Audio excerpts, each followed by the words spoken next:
ಕರ್ನಾಟಕ ಸರ್ಕಾರ ನಿಮ್ಗೆ ಸೌಲಭ್ಯ ಕೊಡಾಕತ್ತದ 2,000 ರೂಪಾಯಿ ಅದು ಬರಂಗಿಲ್ಲ, ಬಂದ್ ಆಗ್ತದೆ. ಯಾರ ಇವ್ರ ಅಪ್ಪಂದದ ಏನ್ರಿ ಇದೆಲ್ಲ?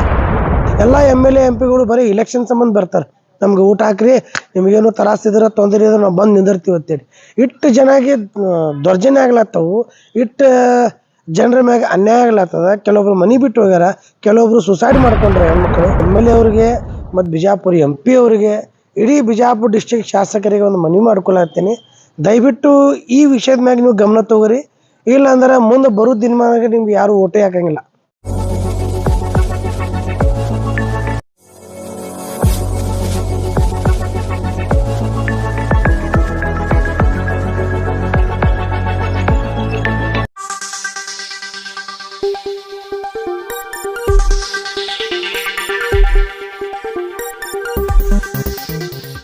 स्वागत है आपका यस न्यूज़ कर्नाटक एक्सप्रेस में। मैं आपके साथ सुफियान। आइए आज की खबर पर नजर डालते हैं। डीसी साहब से ये गुजारिश है कि हमारे जो ऑटो वालों के काम जो रुके हुए हैं उस काम को पूरा करें। और हमें 2 तारीख को एक रैली निकाल रहे हैं गांधी चौक से लेकर हमारे डीसी ऑफिस तक।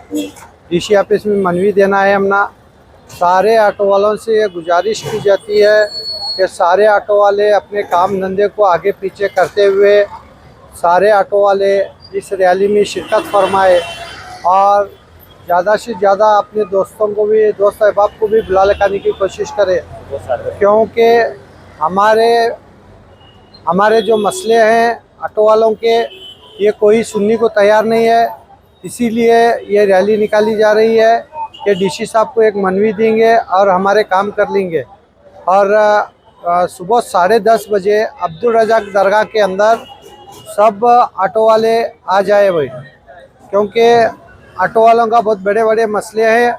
क्योंकि गाड़ी चलाने में भी तकलीफ़ है और हमना खड़ोने में भी तकलीफ़ है। ये सब मसले हल करना है। इसलिए सारे ऑटो वालों से मैं गुजारिश करता हूँ, बीजापुर डिस्ट्रिक्ट ऑटो वालों से, कि सारे ऑटो वाले आए। तो फाइनेंस वाले जो है हमारे को बहुत तकलीफ़ देते हैं। संगा हमें राबे ने तो भरना कहाँ का। और दूसरी बात, हमारा बीजापुर के अंदर परमानेंट स्टैंड कहीं भी नहीं है, तो हमें एक स्टैंड भी दिए। और जो है हमारा जो भी मसले हैं वो डीसी साहब से, ये जो संघों का है और हमारे ऑटो का है, ये सब मसले हल करने के लिए डीसी साहब से हमें गुजारिश करते हैं, एसपी साहब से गुजारिश करते हैं कि, और एक बार मैं सारे ऑटो वालों से ये गुजारिश करता हूँ कि वो करेक्ट टाइम पर 10:30 बजे मंडे के दिन 2 तारीख और पूरे हजरात आने की कोशिश करें। देखो भाई, ये सब ऑटो वालों का अपना अपना हक है। ये हक के लिए 1 घंटा टाइम निकालेंगे में तो हमारे ज़िंदगियाँ बनेंगे, नहीं बोले तो हमें ऐसा ही तकलीफ में ज़िंदगी गुजारना पड़ेगा। सुबह से शाम तक ऑटो रिक्शा चलाने के बावजूद भी हमारे घर नहीं चलते हैं, तो हम परेशान में रहते हैं। तो और पुलिस जब पकड़ते हैं तो 500-500 रुपये हम फ़ाइन करते हैं। सब क्लियर रहने के बावजूद भी कुछ ना कुछ बहाना बनाकर फ़ाइन करते हैं। नमस्कार, ನಾನು ಆಟೋ ಸಿಬ್ಬಂದಿ ವಿಜಯಪುರದಿಂದ. ನಮ್ಮ ಆಟೋ ಚಾಲಕರುಗಳು ಎಲ್ಲರೂ ಸೋಮವಾರ ದಿನ 2ನೇ ತಾರೀಕು ನಾವು ರ್ಯಾಲಿ ಹಿಡಿತಾ ಇದ್ದೀವಿ. ಲೋರ್ ತೊಗೊಂಡು ತುಂಬ ಕಷ್ಟದಲ್ಲಿದ್ದೀವಿ. ಸಂಘ ತುಂಬೋದು ಇರ್ತಾವೆ, ಬಿಸ್ನೆಸ್ ಇಲ್ಲ, ಫೈನ್ ಅಂದರೆ ತುಂಬ ಪಟ್ಟೆ ಆಗ್ತಾ ಇದ್ದಾರೆ ಫೈನು. ನಾವು ಅದಕ್ಕೆ ಕಾರಣ ಆಗಿ ಸೋಮವಾರ ದಿನ ಮುಂಜಾನೆ 11 ಗಂಟೆಗೆ 2ನೇ ತಾರೀಕು ಗಾಂಧಿ ಸರ್ಕಲ್ನಿಂದ ಸ್ಟ್ರೈಕನ್ನು ಮಾಡ್ತಾ ಇದ್ದೀವಿ. ಎಲ್ಲ ಆದ ಕಾರಣ ಎಲ್ಲರೂ ನಮ್ಮ ಆಟೋ ಸಿಬ್ಬಂದಿಗಳು ಬಂದು ಸೇರ್ಪಡೆ ಹಾಕೊಳ್ಳಿ ವಿನಂತಿ. ಎಲ್ಲರಿಗೂ ನಮಸ್ಕಾರ, ಅಸ್ಸಲಾಂ ವಲೈಕುಮ್. ಇವತ್ತು ಬಿಜಾಪುರ ನಗರದ ಪರಿಸ್ಥಿತಿ ಏನಾಗಿದೆ ಅಂದ್ರೆ, ಈ ಮೈಕ್ರೋ ಫೈನಾನ್ಸ್ ಮತ್ತು ಗ್ರೂಪ್ ಲೋನ್ ಇದೇನು ಜಾಲ ಐತಿ, ಎಲ್ಲ ಬಿಜಾಪುರ ಸಿಟಿ ಒಳಗೆ ಇದು ಆಗ್ಯದ ಅಂದ್ರೆ ಕೆಲವೊಬ್ರದ್ದು ಸಂಸಾರ ಹಾಳಾಗ್ತದೆ. ವಾರ ಲೋನ್ ತೊಗೊಳಂದ್ರೆ ಇದು ಮೈಕ್ರೋ ಫೈನಾನ್ಸ್. ಮತ್ತು ಈ ಮೈಕ್ರೋ ಫೈನಾನ್ಸ್ ಮುಟ್ಟಿಸ್ಲಾಕ ಇವ್ರ ಕಡೆ ದುಡ್ಡು ಇರೋಂಗಿಲ್ಲ. ಇವರು ಹೋಗಿ ವಾರದ ಬಡ್ಡಿ ತೊಗೋತಾರೆ, ತಿಂಗಳ ಬಡ್ಡಿ ತೊಗೋತಾರೆ. ತೊಗೊಂಡು ಕಿಶಿಂದ ಅವರು ವಾರದ ಅದೇನು ವೀಕ್ಲಿ ಸಂಗಿರ್ತದೆ ಅದು ತುಂಬ್ತಾರೆ. ಆ್ಯಕ್ಚುಲಿ ಇದು RBI ಗೈಡ್ಲೈನ್ಸ್ ವಿರುದ್ಧಾಗಿ ಇವರು ಬಿಜಾಪುರ ನಗರದಲ್ಲಿ ಇವರು ಕೆಲಸ ಮಾಡ್ಲಾಗತ್ತಾರೆ ಮೈಕ್ರೋ ಫೈನಾನ್ಸ್ ಅವರು. ಇವ್ರಿಗೆ ಅಧಿಕಾರನೇ ಇಲ್ಲ. ಇವರು ಒಂದು 10-20 ಮಂದಿ ಗ್ರೂಪ್ ಮಾಡ್ತಾರೆ. ಗ್ರೂಪ್ ಮಾಡಿ ನಿಮಗೆ ಗೌರ್ಮೆಂಟ್ದಿಂದ ಸಹಾಯ ಬರ್ತದೆ, ಗೌರ್ಮೆಂಟ್ದಿಂದ ಅನುಕೂಲ ಆಗ್ತದೆ ಅಂತ ಲೋನ್ ಕೊಡ್ತಾರೆ. ಆ ಲೋನ್ ರಿಕವರಿ ಮಾಡೋಕ್ಕೆ ಇಟ್ಟು ಕೆಟ್ಟ ಗುಂಡಾವರ್ತನೆ ಮಾಡ್ತಾರಂದ್ರೆ ಈ ಮನೆಗೆ ಬರೋದು, ಮರ್ಯಾದೆ ತೆಗಿಯೋದು, ಅಲ್ಲಿ ಮನ್ಯಾಗ ಹೆಣ್ಮಕ್ಳು ಅದಾರ ನೋಡೋಂಗಿಲ್ಲ, ಮುಂಜಾನೆ ನಸಿಕಿನಾಗ ಮಕ್ಕೊಂಡ್ರ ನೋಡೋಂಗಿಲ್ಲ, ಆ ವಯಸ್ಸಿನ ಹುಡುಗಿಯರ ಅದ್ರದ್ದು ನೋಡೋಂಗಿಲ್ಲ, ಸೀದಾ 8-10 ಮಂದಿ ಬಂದು ಮನ್ಯಾಗ ಒಳಗೆ ಕೂತು ಬಿಡ್ತಾರೆ. ಈ ಥರ ಗುಂಡಾವರ್ತನೆ ಏನು ಬಿಜಾಪುರ ನಗರದಲ್ಲಿ ನಡೀಲಾಗತ್ತೈತಿ. ಇದರಲ್ದೇ ಬಹಳಷ್ಟು ಮಹಿಳೆಯರು ಏನೆಲ್ಲ ಹತಾಶ ಆಗ್ಯಾರ. ಅವ್ರಿಗೆ ಸಾಲ ತುಂಬಲಾರ ಬಟ್ಟಿಗೆ ತಮ್ಮ ಸಂಸಾರನು ಬಿಟ್ಟು ಮನೆ ಬಿಟ್ಬಿಟ್ಟು ಹೋಗ್ಯಾರ. ಎಲ್ಲದಾರ ಇನ್ನೂ ತನಕ ಗೊತ್ತಿಲ್ಲ. ಈಗ ಅವ್ರ ಮ್ಯಾಗ ಎಲ್ಲ ಬಿಜಾಪುರ ಮಹಿಳೆಯರ ಮ್ಯಾಗ ಭಾಳ ಅಂದ್ರೆ ಭಾಳ ದೌರ್ಜನ್ಯ ಮಾಡತ್ತಾರೆ ಇವರು ಮೈಕ್ರೋ ಫೈನಾನ್ಸ್ದವರು. ಇವರು RBI ಗೈಡ್ಲೈನ್ಸ್ ಅಂಡರ್ ಒಳಗೆ ಇವ್ರು ಕೆಲಸ ಮಾಡ್ತಾ ಇಲ್ಲ. ಈ ಸಂವಿಧಾನ ವಿರುದ್ಧವಾಗಿ ಇವರು ಕೆಲಸ ಮಾಡತ್ತಾರೆ. ಈಗ ನಮ್ಮ ಈ ಮಾಧ್ಯಮ ಮುಖಾಂತರ ನಾವು ಅಪೀಲ್ ಮಾಡ್ತಾ ಇದ್ದೀವಿ, ಯಾರ್ಯಾರು ಮೈಕ್ರೋ ಫೈನಾನ್ಸ್ ತೊಗೊಂಡಾರ ಬಿಜಾಪುರ ನಗರದಲ್ಲಿ ಅವ್ರಿಗೆ ಒಂದು ಒಳ್ಳೆಯ ಅವಕಾಶ ಅದ.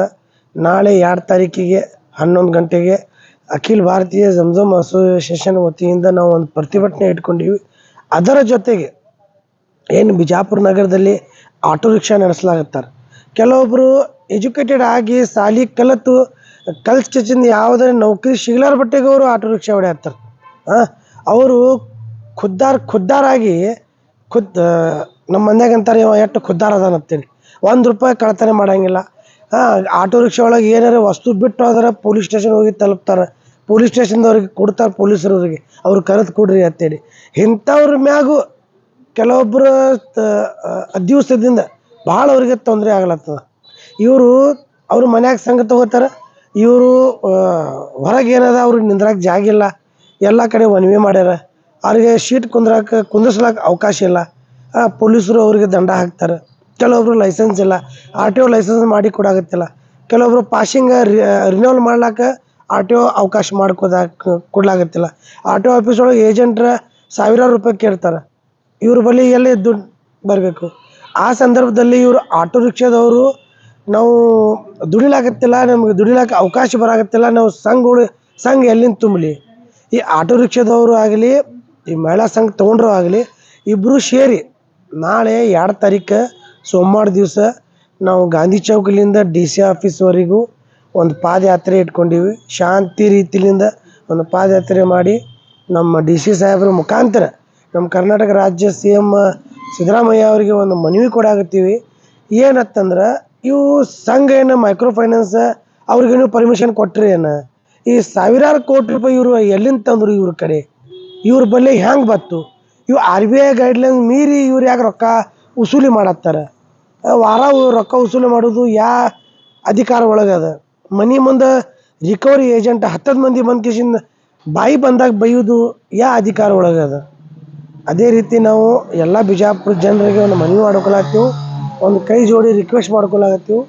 ನಾವು ಏನು ನಾಳೆ 2 ತಾರೀಕಿಗೆ ಸೋಮವಾರ ದಿವಸ ಏನೋ ಪ್ರತಿಭಟನೆ ಇಟ್ಕೊಂಡಿವು, ಆ ಶಾಂತಿ ರೀತಿಯಿಂದ ಮಾಡಿ ಆ ಪ್ರತಿಭಟನೆಗೆ ನೀವು ಸಕ್ಸೆಸ್ ಮಾಡೋಕ್ಕೆ ಒಂದು ಸ್ವಲ್ಪ ನಮ್ಮ ಜೊತೆಗೆ ನೀವು ಬಂದ್ರೆ ಒಳ್ಳೇದಾಗ್ತದೆ. ನೋಡ್ರಿ, ಯಾರು ಈ ವಾರ ಸಂಘ ಪೀಡಿತ ಮತ್ತು ಆಟೋ ರಿಕ್ಷಾದವರು ಪೀಡಿತ ಅದಾರಲ್ಲ, ಅವರು ಎಷ್ಟು ಮಂದಿ ಬರ್ತಾರೆ ಕ್ಯಾಲ್ಕುಲೇಷನ್ ಹೇಳಕ್ಕೆ ಬರೋಂಗಿಲ್ಲ. ಈಗ 100 ಮಂದಿದು ಬರ್ಬೋದು, 10,000 ಜನನೂ ಬರ್ಬೋದು. ನಾವು ಎಲ್ಲರಿಗೆ ಅಪೀಲ್ ಮಾಡ್ತಾ ಇದ್ದೀವಿ, ಯಾರ್ಯಾರು ಪೀಡಿತ ಆಗಿರಿ ದಯವಿಟ್ಟು ಬರ್ರಿ. ಇವೆಲ್ಲ ಸುಳ್ಳು ಅಫವಾಹ ಏನದಲ್ಲ, ಇವರು ಸಂಘದವರು ಎಬಸ್ಲಾಗತ್ತಾರೆ. ಏನಂತೇಳಿ, ನೀವು ಸಾಲ ಕಟ್ಟಿಲ್ಲ ಅಂದ್ರೆ ನಿಮ್ದು ರಾಷನ್ ಬಂದ್ ಆಗ್ತದೆ, ನಿಮ್ದು ಆಧಾರ್ ಕಾರ್ಡ್ ಬಂದ್ ಆಗ್ತದೆ, ನಿಮ್ಗೆ ಕಾಂಗ್ರೆಸ್ ಸರ್ಕಾರದಿಂದ ಏನು ಕರ್ನಾಟಕ ಸರ್ಕಾರ ನಿಮ್ಗೆ ಸೌಲಭ್ಯ ಕೊಡಾಕತ್ತದ ₹2,000 ಅದು ಬರೋಂಗಿಲ್ಲ, ಬಂದ್ ಆಗ್ತದೆ. ಯಾರು ಇವ್ರ ಅಪ್ಪಂದದ ಏನ್ರಿ ಇದೆಲ್ಲ? ಕಾಂಗ್ರೆಸ್ ಸರ್ಕಾರ ಕೊಡುವಂಥ ಸೌಲಭ್ಯ ಇವ್ರೇನು ಬಂದ್ ಮಾಡೋಕ್ಕೆ ಸಾಧ್ಯ ಅದ ರೀ? ಇದರ ಅರ್ಥ ಏನಾಯ್ತು? ಕಾಂಗ್ರೆಸ್ ಸರ್ಕಾರ ಇದು ನಡೆಸ್ಲಾಕತ್ತದ ಐತಲ್ಲ. ಈ ದೌರ್ಜನ್ಯ ಮಾಡೋದು ಕಾರಣ ಯಾರು?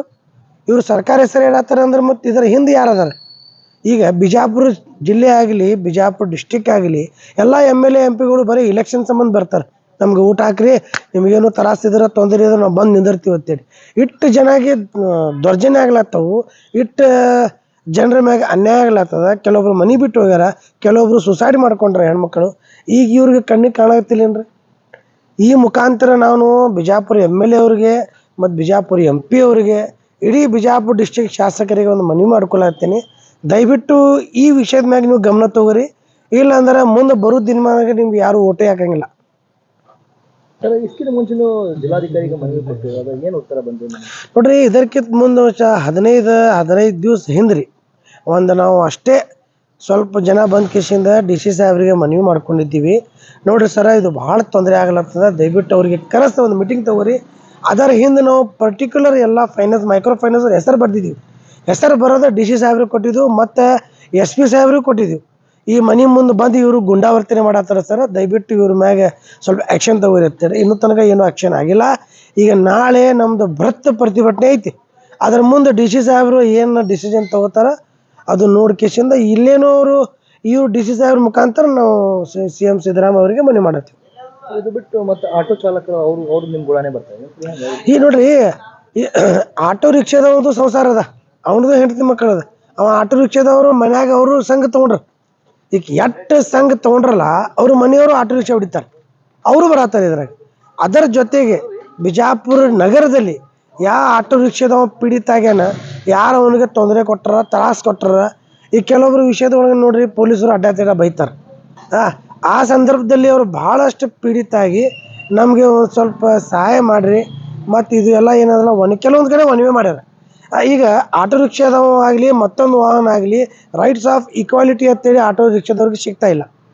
ಯಾಕಂದ್ರೆ ನೋಡ್ರಿ, ಬರೀ ಒಬ್ಬ ಆಟೋ ರಿಕ್ಷಾ 10 ರೂಪಾಯಿ ಸಂಬಂಧ ಒಂದು ಫ್ರಂಟ್ ಶೀಟ್ ಹಾಕಿದರೆ ಅವ್ನಿಗೆ 500 ದಂಡ ಹಾಕ್ತಾರೆ. ಈ KSRTC ಬಸ್ದವರು 52 ಪರ್ಮಿಷನ್ ಅದ ಸೀಟ್ ಕುಂದ್ರಿಸೋದು, 100 ಶೀಟ್ ಹಾಕ್ತಾರೆ. ಅವ್ರಿಗೆ ಯಾರು ನೋಡೋರು ಯಾಕಿಲ್ರಿ? ಈ ಕಾನೂನು ಬೇರೆ ಬೇರೆ ಯಾಕು? ಇದೇ ಕಾನೂನು ಎಲ್ಲರಿಗೆ ಸಮಾನಾಗಿ ನೋಡ್ರಿ ಅಂತೇಳಿ ನಾವು ಒಂದು ಶಾಂತಿ ರೀತಿಯಿಂದ ಗಾಂಧಿ ಚೌಕಲಿಂದ ನಮ್ಮ DC ಸಾಹೇಬ್ರ ಕಚೇರಿವರೆಗೂ ಒಂದು ಪಾದಯಾತ್ರೆ ಹಮ್ಮಿಕೊಂಡಿವಿ. ಅದೇ ನಾವು ಎಲ್ಲರೂ ಕೂಡಿ ಅದು ಯಶಸ್ವಿ ಮಾಡಿರಿ ಅಂತೇಳಿ ನಾವು ಬಿಜಾಪುರ ಜನತೆಗೆ ಕೇಳ್ಕೊತೀವಿ. ನಮಸ್ಕಾರ.